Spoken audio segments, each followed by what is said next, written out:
যুক্তরাষ্ট্রের president Donald Trump এবং ভারতের প্রধানমন্ত্রী নরেন্দ্র মোদি বৃহস্পতিবার ওয়াশিংটনের হোয়াইট হাউসে গুরুত্বপূর্ণ দ্বিপাক্ষিক বৈঠকে অংশ নেন। বৈঠকে আন্তর্জাতিক কূটনীতি, রাশিয়া ইউক্রেন যুদ্ধ, দক্ষিণ এশিয়ার ভূ-রাজনীতি ও দ্বিপাক্ষিক সম্পর্কের বিভিন্ন দিক নিয়ে আলোচনা হয়। হোয়াইট হাউসে মোদিকে স্বাগত জানান ট্রাম্প। পরে ওভাল অফিসে তারা আনুষ্ঠানিক বক্তব্য দেন। সংবাদ সম্মেলনে মার্কিন প্রেসিডেন্ট ট্রাম্প বাংলাদেশের ক্ষমতা পরিবর্তনের বিষয়ে যুক্তরাষ্ট্রের ডিপ স্টেটের কোনো ভূমিকা নেই বলে স্পষ্টভাবে জানিয়ে দেন।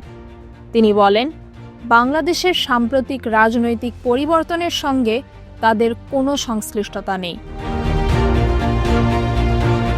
বৈঠকে ট্রাম্প রাশিয়া ইউক্রেন যুদ্ধ বন্ধের জন্য নিজের প্রচেষ্টার কথা তুলে ধরেন এবং বলেন তিনি সম্প্রতি রুশ প্রেসিডেন্ট ভ্লাদিমির পুতিনের সঙ্গে আলোচনায় বসেছেন।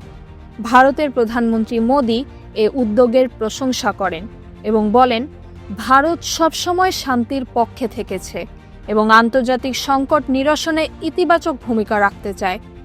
সংবাদ সম্মেলনে ট্রাম্প ভারতের সঙ্গে যুক্তরাষ্ট্রের সুসম্পর্কের উপর গুরুত্ব দেন এবং বলেন যুক্তরাষ্ট্র ও ভারত যে কোনো বৈশ্বিক ইস্যুতে ঐক্যবদ্ধভাবে কাজ করবে। বৈঠকে দুই দেশের অর্থনীতি, বাণিজ্য, প্রতিরক্ষা সহযোগিতা ও আঞ্চলিক নিরাপত্তার মতো বিষয়গুলোর উপর গুরুত্ব দেওয়া হয়। আলোচনা শেষে যৌথ বিবৃতিতে ট্রাম্প ও মোদি আন্তর্জাতিক স্থিতিশীলতা বজায় রাখতে একসঙ্গে কাজ করার প্রতিশ্রুতি দেন। তাহমিনা রহমান, হাফসা, ঢাকা ওয়েস্ট।